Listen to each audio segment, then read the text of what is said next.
Hello there, lovely people. You're watching Let's Make Room for Positivity. I am Lovely Liv. Welcome.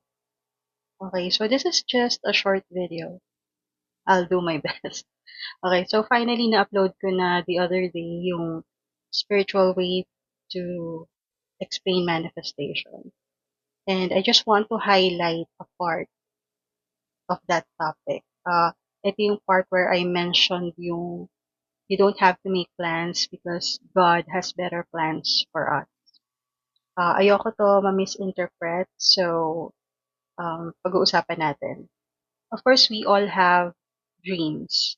And in case you don't know, we are powerful human beings. Na aside sa power to manifest, we were given a power to create. So we are also creators. And we were given a chance to co-create our lives with God. Ito rin yung reason bakit yung mga vloggers, influencers, content creators are experiencing abundance. Kahit yung mga nasa showbiz and music industry, kung mapapansin nyo, may abundance and prosperity. Kasi nag-iiba yung takbo ng buhay kapag nasa creation ng isang tao. This is what I have mentioned sa mga naunang videos na kapag nasa creative mode ka, you are in high vibration. So everything that you want to manifest will definitely come to fruition. Pero syempre along the way, dumaan din sila sa challenges. Hindi naman agad-agad mayaman, yumaman. So first thing, we have to set intentions. Set your goals.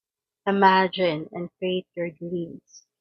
Syempre hindi natin hihintayin na bumagsak yung bunga sa puno, di ba?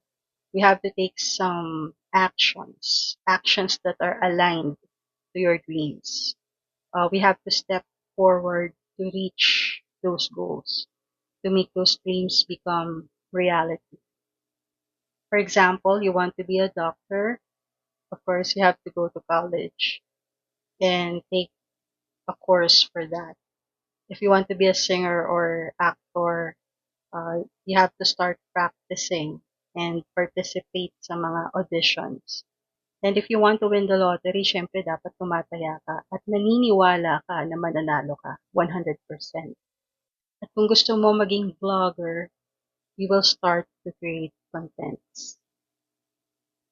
While taking action, while taking steps, that's the time that we will surrender to God. Bakit? Kasi i-expect mo na while taking the path to your goals and dreams, definitely along the way, you will encounter challenges and obstacles. Kung bongga yung dreams mo, bongga din yung challenges. So you have to be prepared. You have to keep in mind that never take those challenges and obstacles negatively. Ano man yung pagdaanan mo, don't judge. Kasi they are preparations for your dreams. They are preparations for your manifestations. So don't let those challenges bring you down or make you give up. Kasi you are meant to go through those things to be deserving of your dreams. Yan. Kailangan mo maging deserving para doon. Kaya kailangan mo pagdaanan yan. Kasi pag na-reach mo na yung goals mo, marirealize mo yung importance ng mga pinagdaanan mo. Siyempre, mabubuo yung tibay ng loob. Tsaka marami kang lessons na makukuha along the way. Magagamit mo siya dun sa once na ma-reach mo na yung goals mo. In other words, when life starts to throw curveballs at you, stop controlling things. Allow things to happen. Stop stressing yourself. Surrender to God. Go with the flow. Let go and let God. Let spirits and angels guide you. At mamamalayan mo na lang, andun ka na pala sa goals mo. At kung feeling mo, hawak kamay mo na yung goals mo tapos nag-fail ka, tapos nag-try ka ulit pero nag-fail ka ulit, pwedeng ang failure na yon is a blessing in disguise or protection. Kasi hindi ka pala para doon. So, pwedeng redirection or reroute pala yon na nandun pala sa right side yung para sa'yo, pero diretso ka ng diretso. Then, nung na-recognize mo na yung tamang direction for you, biglang nag-unlock yung door to your prosperity and abundance. Biglang umulan yung blessings. So, sa lahat ng to, iisa lang din ang dapat nating isa-isip. Stop overthinking, stop stressing, stop fear from bothering you. Kapag alam natin na nasa side natin si God at ang entire universe, kalmado nating haharapin ang bawat sitwasyon.